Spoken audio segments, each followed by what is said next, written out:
तो प्यारे बच्चों, फिर से एक बार हम लोग हाजिर हैं। और बिजली चली जाए, अंधेरा ही अंधेरा हो, तो लाइट जाने की वजह से लाइट जाने की वजह से हम लोग एक बार अंधेरे कायम कर दिए थे। ठीक है, तो अंधेरा कायम के बाद फिर से एक बार जीवन में प्रकाश आया, मतलब हमारे कमरे में प्रकाश आया। ठीक है, तो जैसे ही प्रकाश आया तो हम लोग फिर से स्टार्ट किए अपनी क्लास। ठीक है, चलो, डरना नहीं, अंधेरे में तुम लोग डरना नहीं। तो हम लोग पढ़ रहे थे, मुझे अभी याद है कि हम लोग पाली मार्फिम बहुरूपिया की बात कर रहे थे ना। तुम लोग बता दिए करो बच्चों, बहुरूपिया की बात कर रहे हैं। तो बहुरूपिया किससे कहते हैं? तो बहुरूपिया हम कहते हैं सर उससे कहते हैं जो अपनी रूप बदलता है बार बार। बहुरूपिया हम लोग उस मनुष्य के लिए शब्द प्रयोग करते हैं, बहुरूपिया शब्द जो बात पे बात को पलट देता है, उसे बहुरूपिया बोलते हैं। तो बहुरूपिया मतलब बहुत सारे रूप ना। तो यहाँ पे मधुमक्खी बहुरूपिया है। ठीक है, बहुरूपिया मतलब सर इसमें देखो मधुमक्खी जो होती है तीन होती है। एक रानी होती है, रानी मक्खी क्यून होती है। रानी मक्खी का अगर हम इसकी बात सोचें, रानी मक्खी का क्या कहानी है, ये बहुत, रानी मक्खी जो है इसी का पूरी स्टोरी है ना। अगर मैंने कहा सल्तनत से दिल की रानी चली गई तो क्या मलाल तख्त गया या राजधानी चली गई। तो अगर किसी भी एक छत्ता है और छत्ते में कोई मधुमक्खी है, पहले सुनना, और उसमें रानी मक्खी है, तभी तक छत्ता मतलब सलामत रहता है। अगर वहाँ से रानी फुर्रा से उड़ गई तो छत्ते से ड्रोन और जो श्रमिक मक्खी वो भी उस सल्तनत को ही छोड़ करके चले जाते हैं। समझ रहे हैं? अगर सल्तनत की दिल की रानी चली गई, रानी गई, समझ रहे हैं? रानी गई तो छत्ता भी गया, उसका सल्तनत भी बर्बाद हो गया। तो रानी मक्खी करते क्या, ये लगभग 5 वर्ष तक जीवित रहती है। और ये 5 वर्ष तक जीवित रहती है और ये क्या करती है, बसंत ऋतु आती है तो बसंत ऋतु में ये एक बार ड्रोन के साथ संभोग करती है, मतलब सेक्स करती है, संभोग के साथ मीटिंग करती है। और मीटिंग करने के बाद, संभोग करने के बाद ये फिर अंडे देती है। ठीक है, अपने का, तो हम कहेंगे ये अपने जीवन में अंडे देने का काम करती है। बस होगा भाई, यही अंडे देती, खा पी कर पड़ी रहती है। दूसरी बात, रानी मक्खी सबसे बड़ी होती है, सबसे बड़ी सयानी होती है, सबसे बड़ी होती है और अंडे देती रहती है। एक छत्ते में एक होती है, एक छत्ते में एक ही होती है। ऐसा क्यों? देखो, अगर दूसरा भी जन्म ले ले तो दूसरा जन्म लेती ना बेटा, ये जो बड़ी वाली मक्खी उसको डंक मार के भगा देती है। जब वो रानी मक्खी दूसरा बनती है, जब वहाँ से भागती ना तो कुछ ड्रोन्स और कुछ वर्कर्स उसके पीछे पीछे जाते हैं, जहाँ बैठती नया छत्ता बना लेते हैं, फिर एक नई सल्तनत बन गई।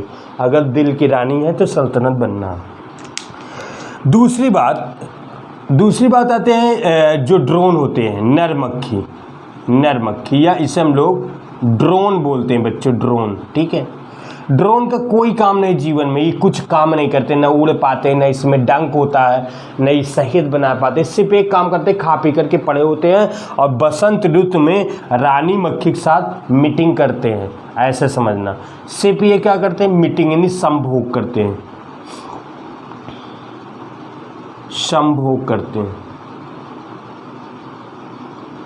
अब संभोग करते किसके साथ? रानी के साथ भैया, एक ऋतु में। ठीक है, उसके बाद इनका तिरस्कार भी होता है, इनका लतिया के भगाया भी जाता है। कैसे? जैसे बसंत ऋतु में रानी मक्खी उड़ती है बाहर मीटिंग के लिए, तो बहुत सारे ड्रोन, 100-200 ड्रोन उसके पीछे पीछे जाएंगे। एक ड्रोन उसमें सफल होगा, मीटिंग करेंगे, और वही ड्रोन मर भी जाएगा। ऐसे भी सोच लो, वो ड्रोन उसके साथ मीटिंग करेगा, राम राम सत्य, उसका सत्य हो जाएगा। फिर रानी मक्खी फिर से अपने छत्ते में आएगी तो ड्रोन उसके पीछे पीछे आएंगे। जब ड्रोन आएंगे तो श्रमिक मक्खी उस समय, अब इनका काम खत्म, एक ऋतु तक इनका काम खत्म, अगले ऋतु देखा जाएगा। अगले ऋतु तक में फिर उनके अंडे से फिर ड्रोन बन जाएंगे। यही कहानी है और सेक्स डिटर्मिनेशन यहीं पे है, ध्यान से सुनिएगा। तो कहता है कि इनका फिर तिरस्कार होता है। इनका क्या होता है? तिरस्कार। इनको छत्ते से मार मार के भगा देती है। कौन भगाती है? श्रमिक मक्खी। कौन भगाती है बेटा? श्रमिक, जो वर्कर होती है, अर्थात श्रमिक मक्खी की बात करते हैं। श्रमिक यानी वर्कर की बात करते हैं। वर्कर जो होती है ये 4 से 6 माह तक जीवित रहती है, सबसे ज़्यादा परिश्रमी होती है। यही शहद बनाती हैं।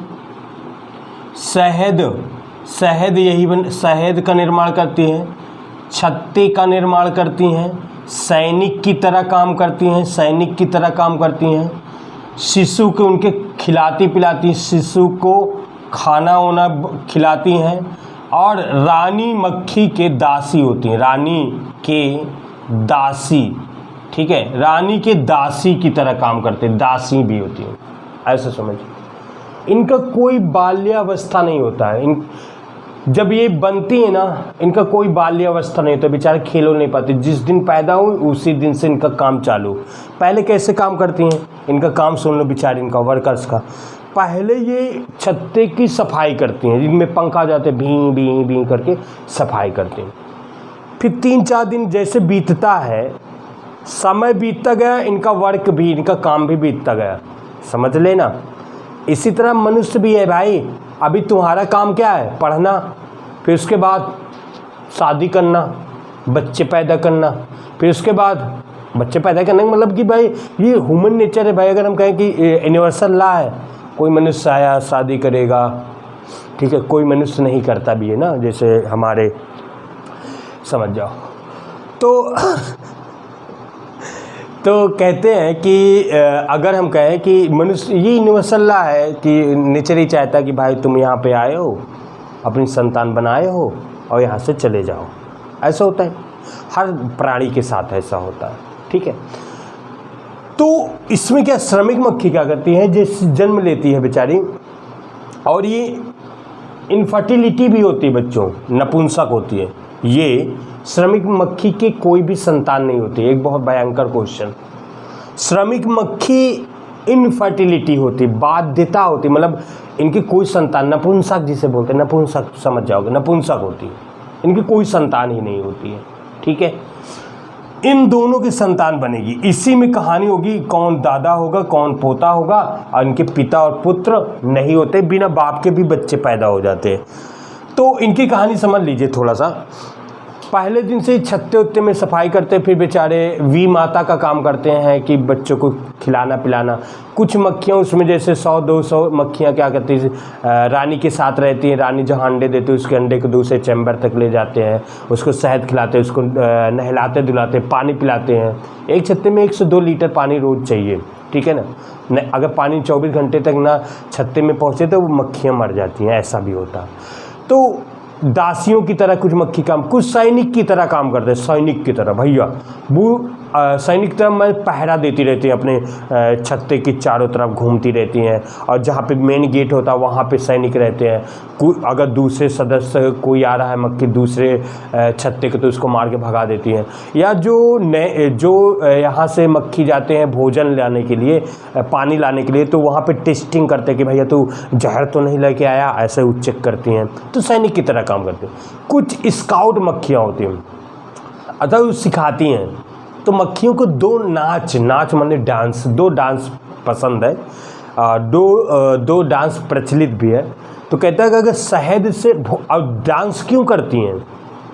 डांस इसलिए करती हैं भोजन के बारे में बताने के लिए। जो और मक्खियाँ होती हैं भोजन के बारे में उसको बताने के लिए, क्योंकि 15 दिन के बाद सभी मक्खी 15 दिन तक दासी बनती हैं, सैनिक बनती हैं, सब कुछ करती हैं। लेकिन 15 दिन के बाद जो मक्खियाँ होती हैं वो सब शहद ढोने का काम करती हैं।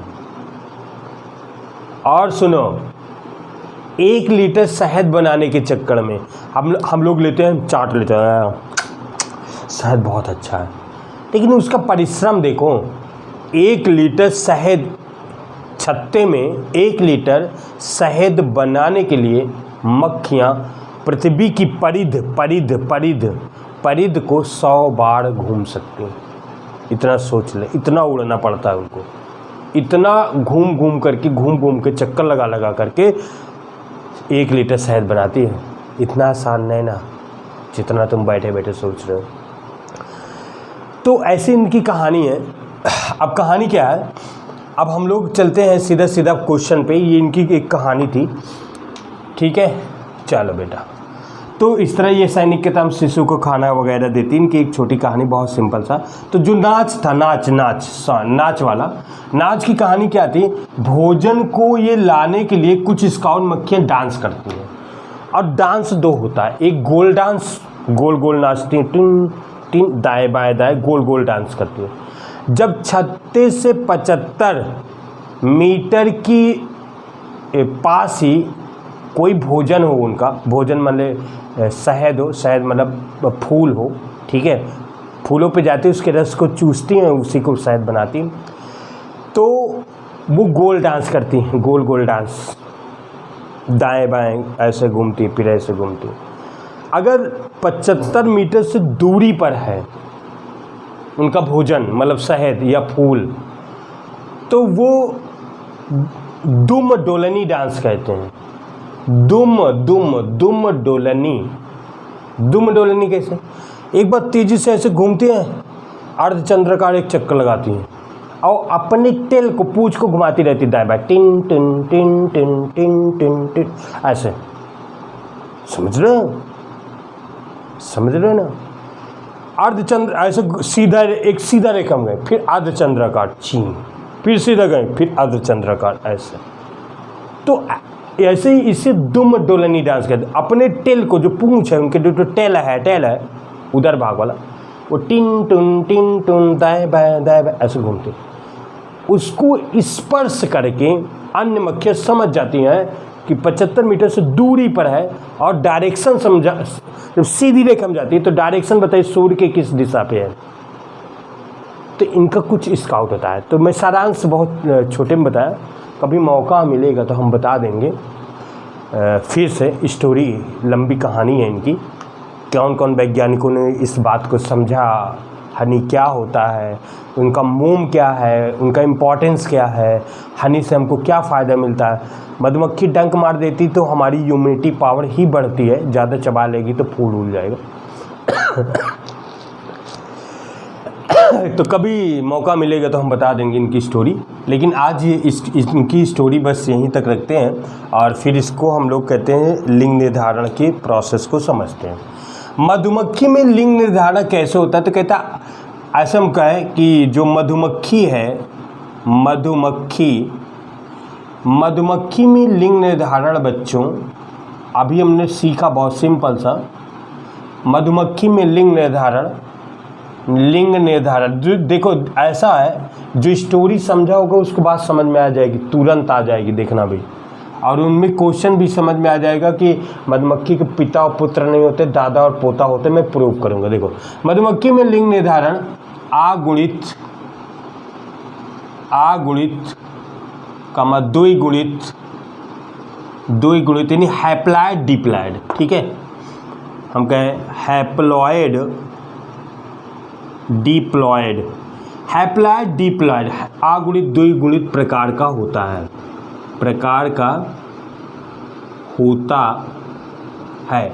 देखिए प्यारे बच्चों, मैं बहुत सारी बात यहाँ पे नहीं लिखता हूँ बोर्ड पे, ऐसा इसलिए क्योंकि अगर ज़्यादा लिखूँगा तो थोड़ा सा महाभारत बन जाएगा। तो मैं मेन पॉइंट लिख करके समझा देता हूँ और आपको हैंड रिटन नोट्स में मेरे सब कुछ एग्जाम में कैसे लिखना है, कहाँ पे पैराग्राफ चेंज करना। आधे के दिलन के शऊर नहीं रहता पैराग्राफ कहाँ चेंज करना है। सच में लिखना कहाँ से स्टार्ट करें, प्रश्नोत्तर नंबर कैसे डालें, वो मतलब 6, 6, 7 वाला कहानी से। भाई हमको पता है तुम लोग 6, 7, 8, 2-3 साल कोरोना आया नहीं पढ़ पाए, तो तुम लोगों ने दिमाग को थोड़ा सा लगा लिया करो यार, कैसे मतलब पढ़ना है, क्या करना है। तो हैंड रिटन नोट्स मेरी बहुत बेहतरीन से बनाया, मैं बहुत मेहनत करके रात भर जग के लिखना पड़ता है, तो उसको मैं तुमको फ्री में दे रहा हूँ यार, क्योंकि एजुकेशन फ्री में बांटने में ही मज़ा आता है। क्या चाहिए मुझे, 2 वक्त की रोटी, नॉन रोटी खाएंगे और रोज़ आपको पढ़ाएंगे, बस सिंपल सा, और क्या करना है। चलो बच्चों, तो हैप्लॉइड डिप्लॉइड की बात समझिए। इसमें बहुत सारे क्वेश्चन समझने का है और बहुत सारे क्वेश्चन आएगा। तो मधुमक्खी में 2 प्रकार का होता है, आ गुणित द्विगुणित प्रकार। ये सर क्या है, ये मामला क्या है सर? देखो कैसे, तो मैं आपको सीधा डायरेक्ट स्टोरी पे आता हूँ। तो रानी जो मक्खी है ना, रानी, अभी कहानी सुनी थे ना रानी की, तो रानी मक्खी में 32 गुणसूत्र होते हैं। ये बात आपको याद होना चाहिए। रानी मक्खी में 32 गुणसूत्र होते हैं, 32, है ना।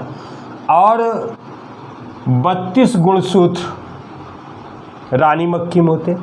जो नर होता है अर्थात ड्रोन होते हैं, ड्रोन यानी नर की बात करते हैं, उनके बॉडी में 16 गुणसूत्र होते हैं, 16 गुणसूत्र। कहानी सुनना बेटा, बहुत प्यार से समझना, समझो बात क्या है। तो देखो बच्चों, इसमें कहता है कि अगर रानी मक्खी में अर्धसूत्री हो, क्या हो, अर्धसूत्री होता है, और वो बसंत ऋतु में होता है सर, जब वो मीटिंग के लिए तैयार थे, तो अर्धसूत्री होगा तो 16 क्रोमोसोम का उसका क्या बनेगा, ओवम बनेगा, है ना बेटा, 6 आर्गन जिसे कहते हैं ओवम बनेगा, या उसमें अंड बनेगा ना बच्चों। सीधा सा, हाँ सर एकदम सीधा। अगर अब ड्रोन में उसी समय क्या होता है, जब वो मीटिंग करता है ड्रोन मधुमक्खी के साथ, तो समसूत्री होता है। समसूत्री का मतलब सर सेम का सेम क्रोमोसोम, उसमें 16, उसके शुक्राणु अर्थात स्पर्म बोलते हैं, स्पर्म में चला जाएगा, जैसे इसमें ओवम को अंड बोलते। अब मुझे पता है सर स्टोरी बहुत भयानक है, कि स्टोरी क्या है, रानी मक्खी के साथ ड्रोन क्या मीटिंग करता है, तो जैसे ही उसके साथ मीटिंग करे, संभोग करेगा, तो सीधी सी बात है सर, उसके साथ संभोग करने पर शुक्राणु जाएगा, उसके ओवम से फ्यूज होगा, तो 32 क्रोमोसोम वाला, 32 गुणसूत्र वाला जाइगोट, यानी क्या बनेगा बच्चों, जाइगोट अर्थात युग्मनज बन जाएगा। अब 32 क्रोमोसोम वाले जितने भी उसके संतान होगी, वो या तो रानी मक्खी बनेगी या तो श्रमिक बनेगी। ये बात है, आप भी याद रखना, या एकदम पॉइंट वाली, या तो रानी मक्खी बनेगी या तो श्रमिक बनेगी। सिंपल, बहुत सिंपल है, बहुत सिंपल।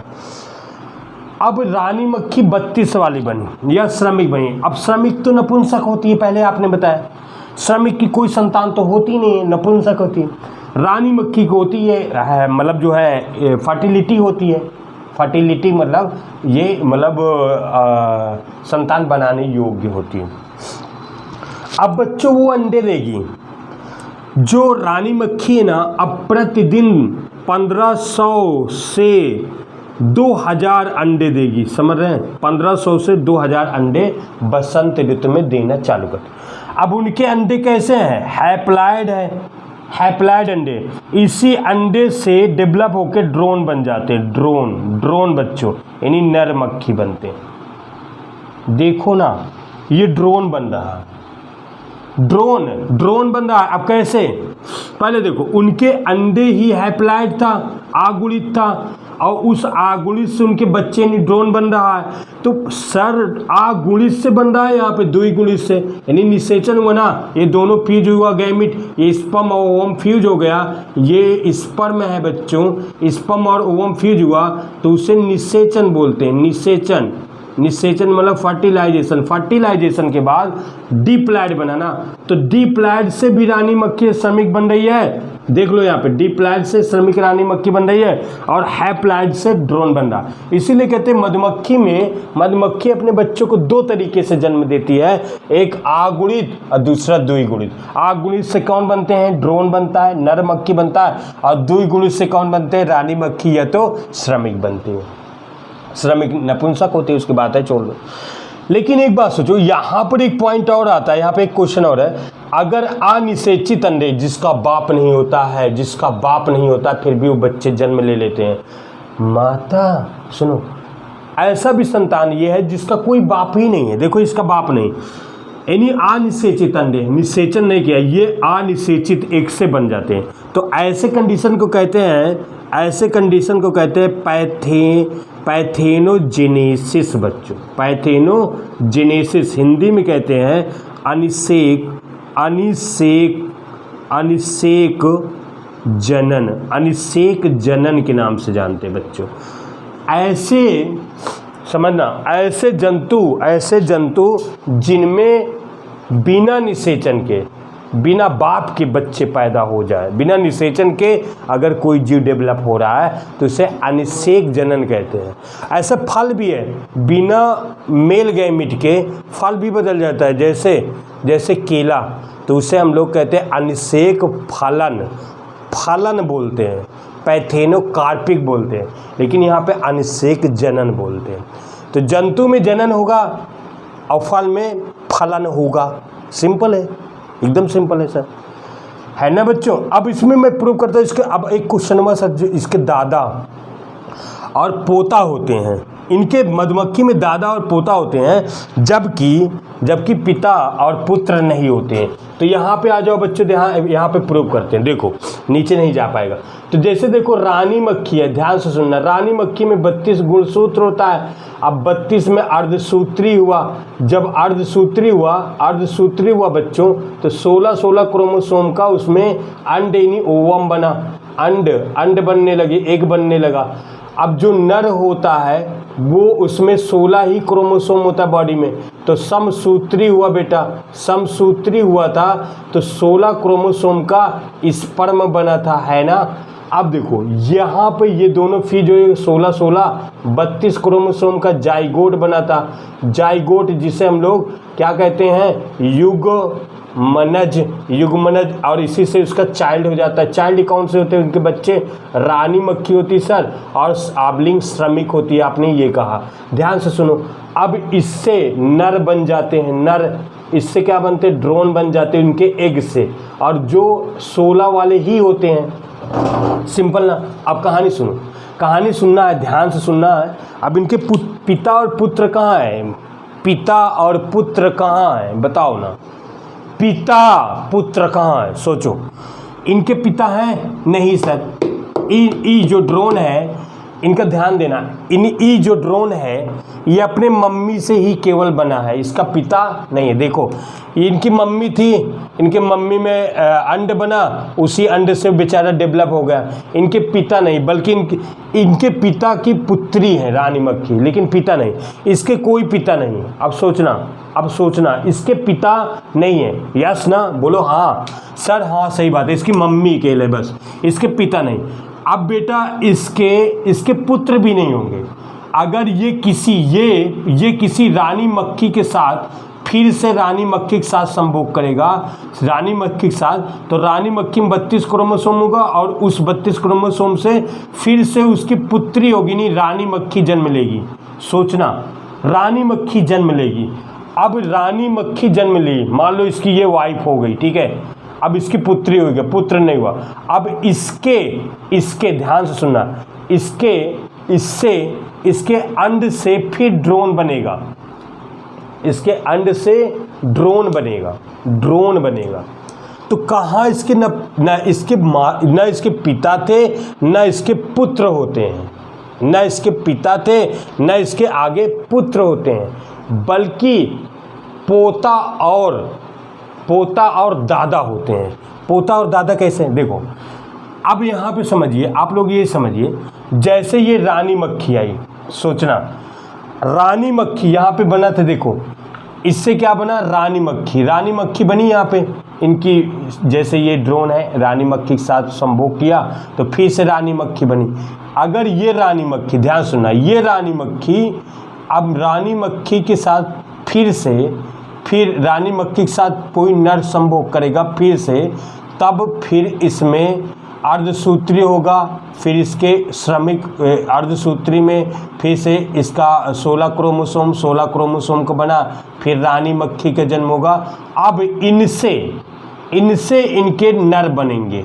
तो देखो ना, इसके रानी मक्खी की पुत्री हुई, उस पुत्री के पुत्र हुआ। ये ड्रोन है, यहाँ पे समझो, ये ड्रोन है, रानी मक्खी के साथ संभोग किया, रानी मक्खी जन्म ली, रानी मक्खी के बिटवा बा, तो पिता और पौत्र होते हैं, पिता और पुत्र नहीं होते हैं, दादा और पोता होता है। तो ये इसके लिए दादा हो गया, ये इसके लिए पोता हो गया। सिंपल सा है ना, सिंपल है भाई, एकदम सिंपल। इस डायग्राम को तुम देखो ध्यान से, रानी मक्खी से उसके बिटवा पैदा हुआ, वो तो बाप नहीं रहा। अब ये किसी के साथ संभोग करेगी, देखो ये किसी के साथ संभोग करेगा तो उसकी पुत्री होगा, उसकी पुत्री के पुत्र होगा। सिंपल है। चलो आज की क्लास यहीं तक रखते हैं बेटा, फिर अगली क्लास में फिर मिलते हैं। सभी को लव यू, बहुत बहुत प्यार, बहुत बहुत आभार। और इसी तरह हमारे साथ जुड़े रहो और चैनल को सब्सक्राइब कर लेना और वीडियो को शेयर भी कर दिया करो, ठीक है, तनी तुनी शेयर कर दिया करो।